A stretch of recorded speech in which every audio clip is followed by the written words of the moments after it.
అలకలేని అరుగే మాది, మరకలేని మనసే మాది.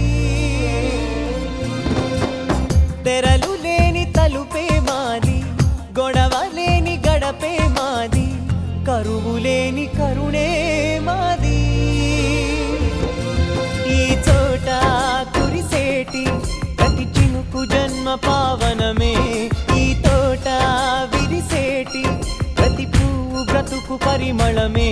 స్వర్గాలే జాలిగా స్థానాన్ని కోరగా, మా ఇల్లు మంత్రాలయం, అనుబంధ గ్రంథాలయం, అందమైన కలల కుటీరం,